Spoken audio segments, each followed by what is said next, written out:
The time in tennis when stupidity and negativity might be at an all-time high and players are dropping out of tournaments like flies, I felt it in my body that there is dire need for some positivity. So in this video I will mention one positive thing about every ATP top 30 player. So let's not waste any more time and start off with probably the only Argentine who I enjoy watching, and it's Francisco Cerundolo. In my opinion, he has been the best player coming from Argentina for quite some time now, but as of this week the official rankings support my claims. I enjoy watching him play because of his aggressive playstyle. I love that he's competent on all surfaces, which is not that common for South Americans, so I don't think that his spot as the best Argentine player on tour will be at risk anytime soon. Moving on to the 29th place in the rankings, and it's none other than the one of the channel favorites, Botic won the Zandschulp.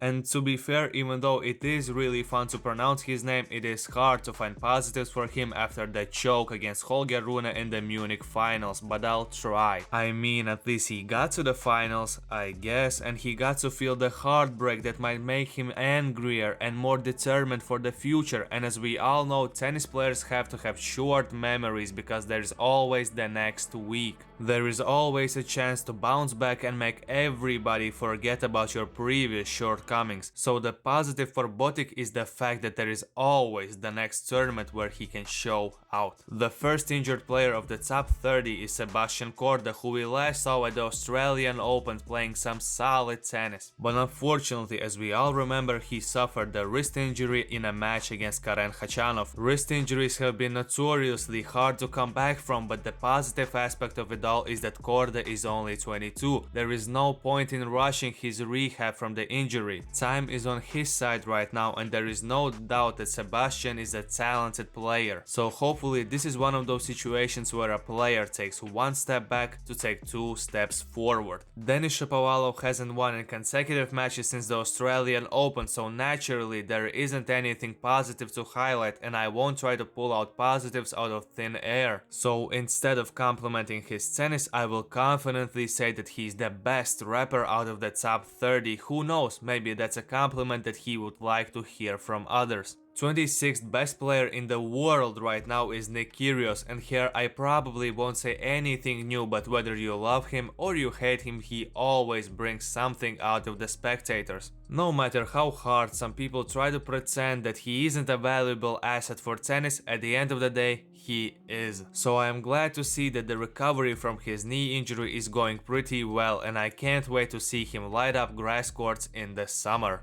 There is not much to say about the robot that is Roberto Bautista-Agut. I guess it's a positive that he is able to stay in the top 30 at the age of 35, so kudos to him. Have you ever thought about a hypothetical situation in which you were in a bar fight and you had to choose one tennis player to help you deal with this situation? If you haven't, then you have some time to think about it right now, but for me there is no doubt that I would pick Dan Evans to help me in this hypothetical scenario. I mean, this guy is a fighter. I have never seen him give up on the court. I have never seen him not be 110% engaged in the game, and sometimes he can be overboard with his antics. But for me it doesn't matter, because you can see that he is giving his everything on court, and as a fan you can't not respect it. Marin Cilic is another one of those who has been injured for quite some time now, so there is not much to say about him other than I wish him a speedy recovery.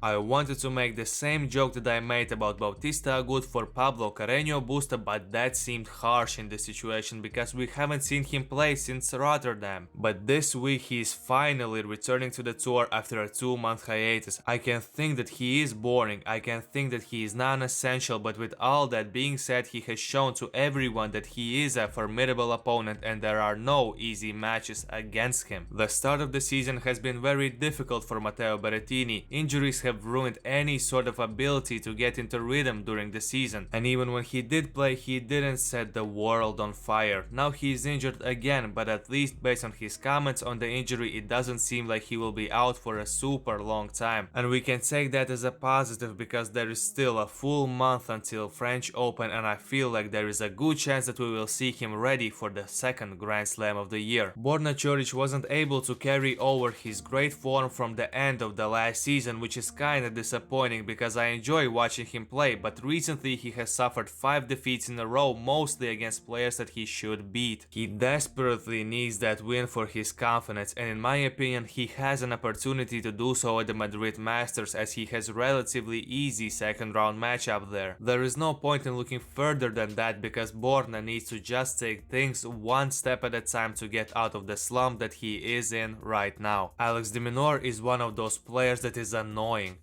in a way that he always gets to every ball. There are no easy points to be won against him. The speed that he moves around the court with is unbelievable, and that is a huge positive for him because even though he might not be the greatest player on clay courts, at least he can win some matches by being just annoying. I know that beating Djokovic nowadays is not a hard thing to do, but Lorenzo Musetti did that in Monte Carlo where he went to the last 8. In Barcelona he went to the semi-final, so his confidence should be high. Now in the tournaments on the road to the French Open, he has to continue building on that confidence, and who knows, maybe we will finally see what Lorenzo is truly capable of. If there is a player who can sneakily produce some great results on clay, it's Tommy Paul. A considerable amount of people don't take his chances on clay seriously just because he's an American, and Americans notoriously are not great on clay. But I believe that Tommy can break out of such stereotypes. Last year he was pretty unlucky with his draws at the big clay court tournaments, so I expect for him to improve on those results and climb up the rankings even more. The uncrowned French Open champion in 2022, Alexander Zverev, is 16 in the ranking, and if you are a realistic Zverev fan, then you should expect even a bigger fall in the rankings as he is defending so many points in this Masters to French Open swing that I find it hard to believe that he will be able to defend them all. But again, we are trying to find positives here, so the only positive that I see at this point for Sasha is that he is coming to Madrid well rested after his early exit in Munich, which means that he might be more physically ready for this upcoming swing. Hubert Hurkacz is another one of those good boring players that I do not have much to say about.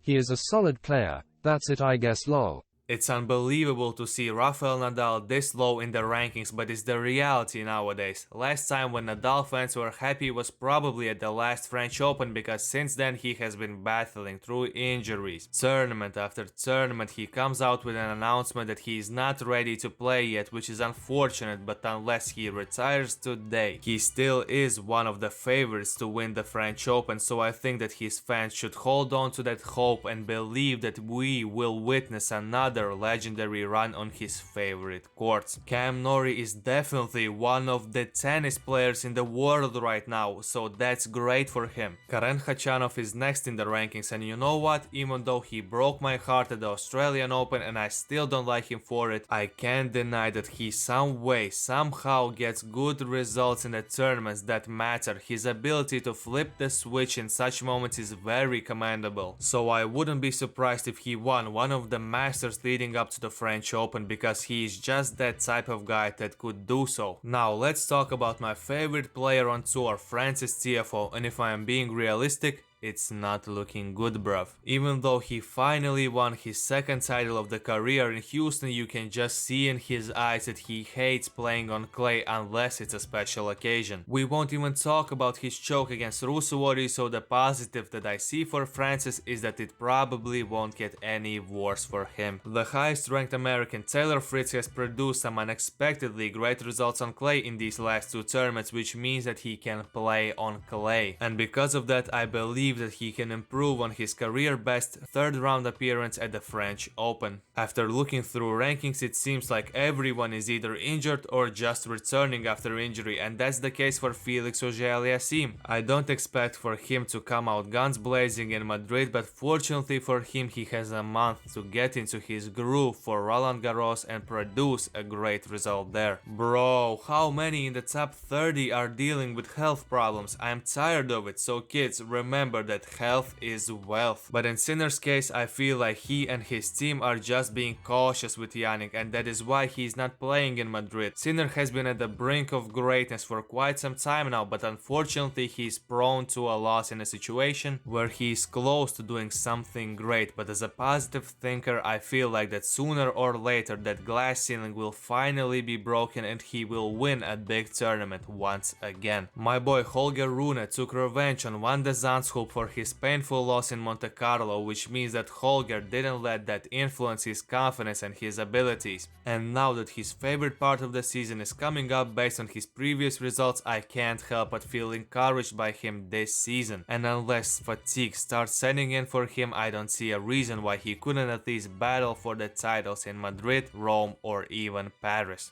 Nobody is riding a high in tennis right now more than Andrey Rublev. He finally won that Masters title that he wanted to. He might have lost in the final of Banja Luka, but I guess you can't win them all. Players love him, fans love him, so if people want to see him win even more than based on his recent form, I can't see why not. He couldn't give people what they want. No matter how obnoxious and unlikable Stefanos Tsitsipas can be, for me he is a huge threat to anyone on clay courts. It looks like his elbow injury is a non-factor now. He has a pretty good draw in Madrid, so who knows, we might witness a Tsitsipas masterclass that will make my blood boil. It's hard to find a positive for Casper Ruud. He's definitely not the same Casper that we saw last year, but I guess maybe in a way it can work out great for him. Maybe now that he has fallen off the radar, he won't feel the pressure of producing results anymore, because in my opinion the high expectations are the biggest problem for Casper, because as we saw in his title win in Estoril, where there was a very little pressure on him, he showed that he can still be a great clay court player. He just needs to get his head straight, and I believe that in the near future he will be able to do so. The positive for the leader of the race to the ATP finals, Daniil Medvedev, is the fact that no matter what happens, he will always be a dark horse on clay. Everybody knows that he is not a fan of this surface, therefore not many believe that he can produce great results here, so that can work out in favor for Daniil. The only problem with him is that there are no guarantees that he will actually care enough to give his best on clay. Carlos Alcaraz is second in the rankings right now, but I will be short and sweet here. I think that he is undoubtedly the best active player right now. He has the talent, he has the skill, he has the dedication to win everything, and I don't see why he couldn't solidify himself as the best player in the world right now. And last but certainly not least, it's Novak Djokovic. And the positive for him is that even though he looked bad for his standards in losses against Musetti and Lajovic, he has proven time and time again that he knows what to do in order to rise to the occasion. We can pretend that these losses actually mean anything, but you won't see me falling for that again. So if you are a Djokovic fan, then you should stay calm, because you definitely don't become a 22-time Grand Slam champion by not knowing how to prepare for them. I try to be as positive as I can, so now it's your turn to say something nice about players in the comment section down below. Also comment whether you like these types of videos or not. Don't forget to subscribe to the channel, and until next time, take it easy, my friend.